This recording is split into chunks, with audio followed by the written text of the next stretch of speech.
My name is Tommy Eaton. I am just turned 31.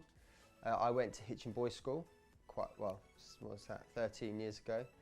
I am the founder of my own company, which is called Bamboo Brush, and we're based in Hertfordshire. So my name is Cameron Stewart. I'm 25.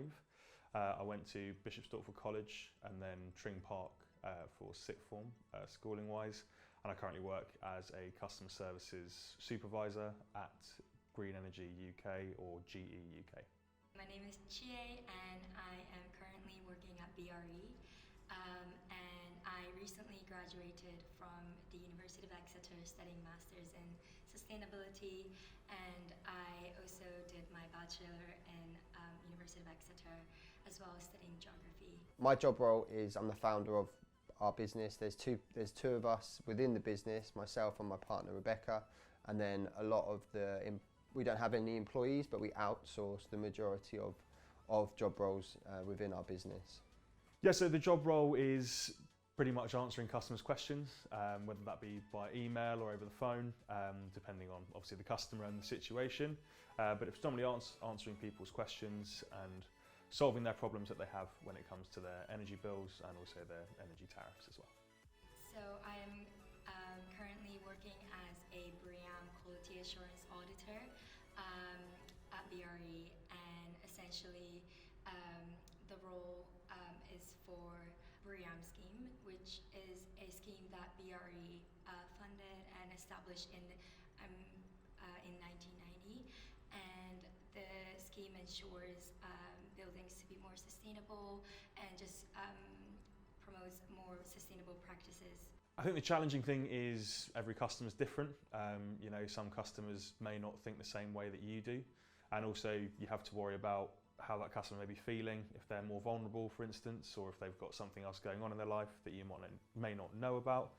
Then that's all stuff that you have to take into account. So I think as a whole, I do generally enjoy the job, but it can be challenging when it comes to different customers' questions and how they can ask and also answer your questions as well. So the parts I find challenging about my role, because there are a lot of pros and cons about having your own business. The pros being you've got the freedom, but also the cons, that freedom and that work-life balance. The challenging part about this job is that because it is very complicated and a tedious process, I think when you first get into the job, it is a lot to learn. It can be a little bit overwhelming, but I guess it is very rewarding at the end of the training process. I love the team I work with. I love what the company stands for. I think the fact that we've got such a good team around us. The company stands for fully green, both gas and electricity. We're the only company in the UK that actually offers that as a sort of deal, as it were, because there's not enough green gas to go around. So a bit more about our organisation, Bamboo Brush. We have a full range of sustainable products, so encouraging, educating, inspiring and empowering people to move away from low-grade single-use plastics. We started with a bamboo toothbrush back in 2019, February 2019. So I started off in the company just as a sort of general customer services executive. With my current role, I sort of worked my way up. There was a few people who left the job, and I was sort of lucky enough to be sort of thrust into the supervisor position. But it happened after lockdown, after the first sort of big lockdown. I got made redundant and then sort of was in customer services all my life up until that point. So I thought, why not carry it on in the sort of green energy space? BRE as a wider organization, so BRE delivers products, services and qualifications that is used around the world to make buildings better for people and the environment, and it tackles some of the pressing issues now, such as climate change.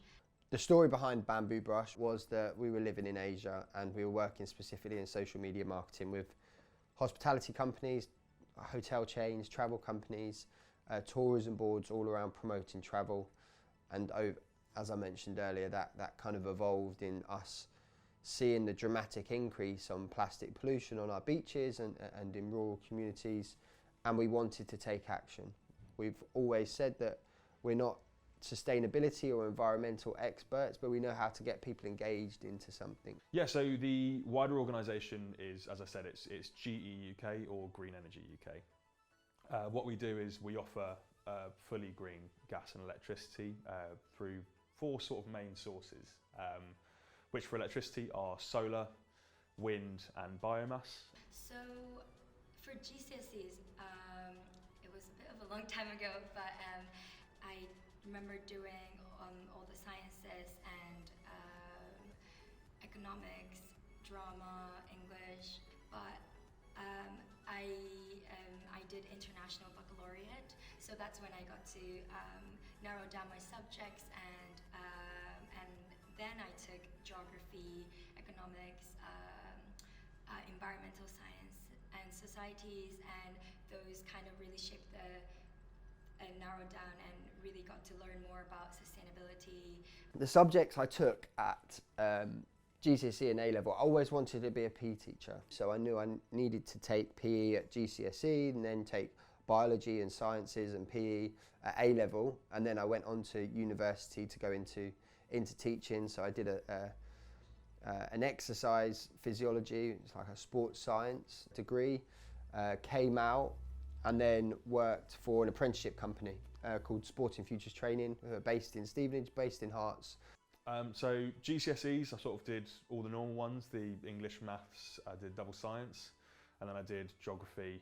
I then went on at A-level, went to a drama specific school, and then I think that having always been customer facing, I've always enjoyed speaking to people, and I've started off in sort of face-to-face customer service, and then now I'm on the phones and on the emails as well. I guess when I was around 15, I think back then I thought I didn't know what I wanted to be, but I think the more I look back, I had always been interested in sustainability and the environmental issues and how pressing the issue was. Looking at where I want to be in 5 years, I guess I want our business to be sustainable in the sense of we're kind of a homegrown household name in which people know, and then going on in regards to 10 years time, I would like to get to a point where we're in a completely circular economy. I definitely want to stay within the sustainability sector,